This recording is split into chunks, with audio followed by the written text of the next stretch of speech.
Nothing crazy. Okay. They've been like pushing their price drop. They haven't released the price because the EV incentive was taken away. Yeah, yeah. But I saw actually, I think it was the day that they leaked on their website the blank slate was going to be starting at 24,900 something, Really? basically 25,000.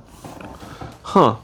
Electric truck, right? Electric truck, That's fully crazy. electric truck that is completely designed to be built and maintained and simple by Electric? you.